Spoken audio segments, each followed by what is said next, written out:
اگر تو حقیقت زندگی کا تصور ہمارے سامنے واضح رہے، جس کو علامہ اقبال نے کہا ہے خوبصورتی کے ساتھ، تو اسے پیمانہ امروز و فردا سے نہ ناپ، جاویداں پہم دواں ہر دم جواں ہے زندگی۔ یہ جو اللہ کی خلاقی کا نقطہ عروج ہے انسان، کلائمیکس آف ہز کریشن، قرآن مجید میں کہا گیا خلقتہ بیدی، میں نے اسے اپنے دونوں ہاتھوں سے بنایا۔ وَلَقَدْ كَرَّمْنَا بَنِي آدَمَ وَحَمَلْنَاهُمْ فِي الْبَرِّ وَالْبَحْرِ وَرَزَقْنَاهُمْ مِنَ الطَّيِّبَاتِ وَفَضَّلْنَاهُمْ عَلَى كَثِيرٍ مِّمَّنْ خَلَقْنَا تَفْضِيلًا۔ یہ اس کی شان ہے، جس کے بارے میں دو جگہ فرمایا فَإِذَا سَوَّيْتُهُ وَنَفَخْتُ فِيهِ مِن رُوحِي، یہ روحی مرکب اضافی، خاص اللہ اپنی ذات کی طرف اس روح کو منسوب کر رہا ہے جو حضرت آدم میں پھونکی گئی، روحی۔ جب میں اس میں اپنی روح میں سے پھونک دوں فَقَعُوا لَهُ سَاجِدِينَ، تو گر پڑنا اس کے سامنے سجدے میں۔ اور آپ کو معلوم ہے قرآن مجید میں کس شد و مت سے اور کس تکرار کے ساتھ یہ بات واضح کی گئی کہ تمام ملائکہ سجدے میں گر گئے، نو ایکسیپشن۔ فَسَجَدَ الْمَلَائِكَةُ كُلُّهُمْ أَجْمَعُونَ، تین الفاظ جو ہیں تاکید کے لیے، سجدہ کیا الملائکہ، حصر ہے، الف لام، لام حصر ہے، تمام فرشتوں نے سجدہ کیا۔ پھر کہیں تمہیں مغالطہ نہ رہ جائے کہ شاید جبرائیل نہ ہو اور بڑے نہ اسرافیل، نہیں، کلہم، سب کے سب۔ پھر مزید کہیں تمہیں شبہ نہ رہ جائے اجمعون، سب نے سجدہ کیا۔ وہ انسان جو ہے اس کی زندگی یہ 30 35 40 50 60 70 80 برس نہیں ہے، اس کی زندگی بہت طویل ہے، بہت طویل ہے۔ میں آج اس حیات انسانی کے دو پہلو تو وہ ہیں جو اکثر لوگوں کے علم میں ہیں، حیات دنیاوی یعنی دنیا میں پیدائش سے لے کر موت تک، یہ ایک وقفہ ہے۔ پھر یہ کہ اس کے بعد حیات اخروی ہے جس کا آغاز ہو جائے گا عالم برزخ سے، پھر بعث بعد الموت ہے، پھر حیات اخروی، یہ سب جانتے ہیں۔ لیکن یہ کہ اس دنیا میں آنے سے پہلے بھی ہم ایک زندگی گزار آئے ہیں، اور بدقسمتی سے اس کا تصور بہت کم لوگوں کو حاصل ہے۔ اور عہد حاضر کے جو ریشنلسٹ قسم کے عقلیت زدہ میں کہتا ہوں انہیں، یا عقلیت گزیدہ، عقلیت سے ڈسے ہوئے لوگ، وہ ان چیزوں سے ابا کرتے ہیں، دور بھاگتے ہیں۔ ہماری پہلی تخلیق ہوئی تھی عالم ارواح میں، الارواح جنود مجندہ، لشکروں کے لشکر تھے۔ آدم سے لے کر آخری انسان جو دنیا میں پیدا ہوگا قیامت تک، سب کی ارواح عالم ارواح میں پیدا کر دی گئی۔ وہاں عہد لیا گیا الست بربکم قالوا بلا، کیا میں تمہارا رب نہیں ہوں، مالک نہیں ہوں؟ ہم سب نے عہد کیا تھا، کیوں نہیں؟ شہید نا، ہم گواہ۔ یہ عہد الست، اور ظاہر بات ہے کہ عہد جو ہوتا ہے جب تک انسان کو اپنی ذات کا شعور نہ ہو، خود شعوری نہ ہو۔ آپ دنیا میں معاہدہ کرتے ہیں تو کہتے ہیں کہ بقائمی ہوش و حواس میں یہ عہد کر رہا ہوں، معاہدہ کر رہا ہوں، تو ظاہر بات ہے کہ اس وقت ہم تھے اور ہوش و حواس کے ساتھ تھے، خود شعوری کے ساتھ تھے، لیکن صرف ارواح تھی، جسد نہیں تھے۔ اور یہی ہے وہ مقام جس کے بارے میں حضور نے سے جب پوچھا گیا کہ متى وجبت لک النبوۃ یا رسول اللہ، اللہ کے رسول آپ کو نبوت کب ملی؟ تو آپ نے فرمایا والآدم بین الماء والطین، ابھی آدم کا حیولہ جو ہے ابھی گارا گوندھ ہی رہا تھا، پانی اور گارے کے درمیان ہی تھے آدم، کہ میں اس وقت بھی نبی تھا۔ عالم خلق کا ابھی آغاز نہیں ہوا، ابھی عالم ارواح میں بھی جو تمام ارواح ہیں وہ اپنی امتیازی شان کے ساتھ ہیں۔ روح محمدی صلی اللہ علیہ وسلم، جس سے اگر نور محمدی کہیں تو غلط نہیں ہے، اس لیے کہ ارواح کا جو مادہ تخلیق ہے وہ نور ہے۔ جیسے فرشتوں کا مادہ تخلیق نور ہے۔ مسلم شریف میں حضرت عائشہ صدیقہ رضی اللہ تعالیٰ عنہ سے روایت موجود ہے، اللہ نے فرشتوں کو نور سے پیدا کیا۔ روح، فرشتے روح ہیں، ارواح ہیں، روح القدس، روح الامین، اور ارواح انسانیہ بھی روح ہے، یہ سب ان کا مادہ تخلیق نور ہے۔ اس وقت ہم پیدا کیے گئے، صرف ارواح کی شکل میں ہم سے عہد لیا گیا اور پھر سلا دیا گیا۔ یہ پہلی موت تھی جو ہم پر وارد ہوئی ہے اس دنیا میں آنے سے پہلے،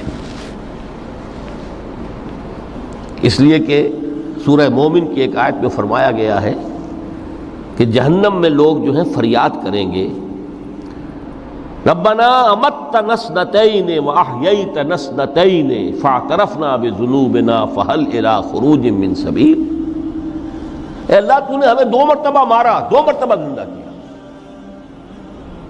تو اب ایک مرتبہ اور صحیح، کہ یہاں سے نکلنے کا بھی کوئی راستہ ہے کہ نہیں؟ اتنے مراحل سے تو ہمیں لے کر آیا ہے، ایک مرحلہ اور سی۔ تو یہ 2 موتیں کون سی ہیں؟ پہلی موت وہ تھی جب ارواح کو موت کی نیند سلا دیا گیا۔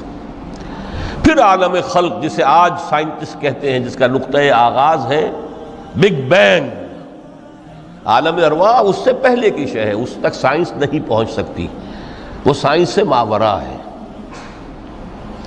لیکن جہاں سے سائنس شروع ہوتی ہے وہ عالم خلق کا آغاز ہے، بگ بینگ سے۔ وہ پھر مختلف مراحل، تنزل کے مراحل بھی آئے، ارتقاء کا مرحلہ بھی آیا، تفصیل میں جانے کا موقع نہیں ہے۔ بہت سے تنزلات کے مراحل اور بہت سے ارتقاء کے مراحل طے کر کے آدم تیار ہوا ہے۔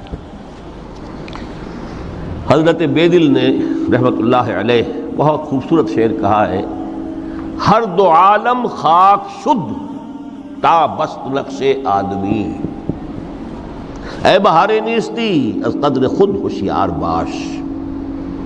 یہ پوری جو بھی کائنات کا جو سلسلہ شروع ہوا، بگ بینگ، اور بہت بڑے بڑے جو ناری کرے تھے جن کی کہ حرارت کا جب تذکرہ کرتے ہیں سائنسدان تو trillions and trillions of foreign height, یہ ان کی اس وقت اس کی جو حرارت کا عالم تھا۔ لیکن پھر وہ ٹھنڈے ہوئے، کچھ اس میں سے کچھ، پھر خاک کی تہ جو ہے زمین کے اس کرے پر آئی، ہر 2 عالم خاک شد۔ یہاں سے اب آدم کا حیولہ تیار ہوا، تا بست نقش آدمی۔ اس کے بعد ارتقائی مراحل ہیں، اور پھر آدم کی وہ روح جو کولڈ سٹوریج میں تھی، جب وہ لا کر پھونکی گئی ہے، جسد آدم جو ہے وہ مسجود نہیں تھا، مسجود تو تب بنا ہے جبکہ اس میں روح آدم وہ لا کر پھونک دی گئی۔ فَإِذَا سَوَّيْتُهُ وَنَفَخْتُ فِيهِ مِن رُوحِي فَقَعُوا لَهُ سَاجِدِينَ۔ یہاں سے حیات دنیاوی کا آغاز ہو گیا۔ پھر وہ سلسلہ تناسل ہے، آدم اور حوا کی نسل میں سے ہر بچہ 4 ماہ کے بعد جب اس کا ایک حیولہ رحم مادر میں تیار ہو جاتا ہے، حدیث ہے متفق علیہ عبداللہ ابن مسعود سے رضی اللہ تعالی عنہ، اور جس کے اندر آغاز میں وہ کہتے ہیں کہ حضور نے ہمیں یہ بتایا، وَهُوَ الصَّادِقُ الْمَصْدُوقُ، دیکھنا تم کہیں شک میں نہ پڑ جانا، محمد کون ہے؟ الصادق المصدوق، جو سچے ہیں، جن کی سچائی کی اللہ گواہی دیتا ہے،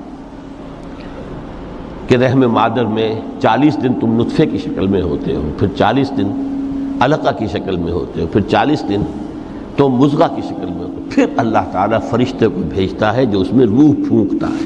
وہی عمل جو آدم کے جسد حیولہ کے ساتھ ہوا تھا، ہر ابن آدم اور بنت آدم کے لیے وہی عمل ہے کہ جو رحم مادر میں 4 مہینے کے بعد دہرایا جاتا ہے۔ یہاں سے حیات دنیاوی شروع ہوئی، پھر موت، یہ دوسری موت ہے۔ اب پہلی موت تو وہ تھی، لیکن دوسری موت یہاں سیپریشن ہو جائے گی۔ جو زمین سے آیا تھا تخلیقی مادہ، وہ جسم میں گیا، جسم زمین میں گیا، گل سڑ کر ختم ہوا۔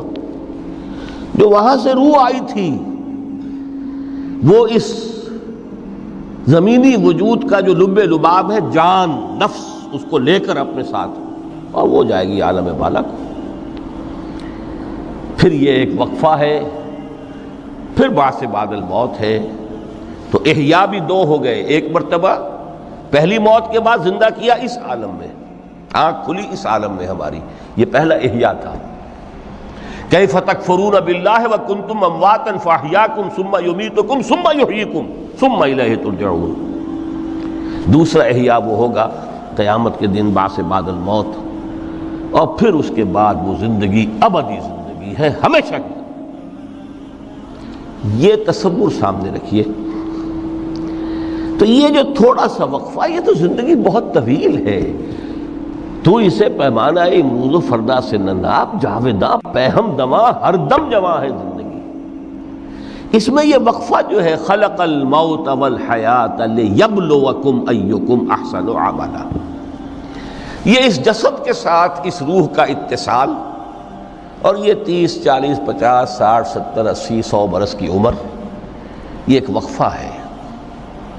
یہ امتحانی وقفہ ہے. تمہیں جانچا جا رہا ہے، پرکھا جا رہا ہے. ایکم احسن عملا، اس کو بھی اقبال نے اسی نظم میں خوب بیان کیا ہے کہ قلزم ہستی سے تو ابھرا ہے مانند حباب، اس نیا خانے میں تیرا امتحان ہے زندگی. اب اگر تو دو چیزیں انسان پر واضح رہیں، اور نہ صرف واضح رہیں، مستحضر رہیں. واضح تو ہو جاتی ہے ایک چیز، پھر آدمی بھول جاتا ہے، تو کوئی فائدہ نہیں دیتا اس کے. مستحضر ایک یہ کہ اصل زندگی آخرت کی زندگی ہے، طویل ہے. بل توسرون الحیات الدنیا والآخرۃ خیر وابقیٰ کلا بل تحبون العاجلہ وتذرون الآخرہ. تم اس عاجلہ کو پسند کرتے ہو، اس دنیا کی زندگی کو تم ترجیح دیتے ہو، جبکہ آخرت ہے جو باقی رہنے والی ہے، ابدی. اگر تو یہ معلوم ہو، جیسا کہ سورہ عنکبوت کی آیت کے حوالے سے میں نے آپ کو آیت سنائی کہ وما هذه الحیات الدنیا الا لہو ولعب وان الدار الاخرۃ لہی الحیوان لو کانوا یعلمون. اصل زندگی جو ہے وہ آخرت کی زندگی ہے، کاش کہ انہیں معلوم ہوتا. ایک حقیقت تو یہ معلوم ہو اور مستحضر رہے کہ اصل زندگی آخرت کی زندگی ہے، اور دوسری حقیقت یہ کہ یہ دنیا کی زندگی ایک امتحانی وقفہ ہے. قلزم ہستی سے تو ابھرا ہے مانند حباب، اس نیا خانے میں تیرا امتحان ہے زندگی. یہ مستحضر رہے تو اس کا نتیجہ کیا نکلے گا؟ انسان دنیا پرست نہیں بنے گا. متاع ہے دنیا، برتنے کی چیز ہے. وما هذه الحیات الدنیا الا متاع، برتنے کی چیز ہے، برتو اسے.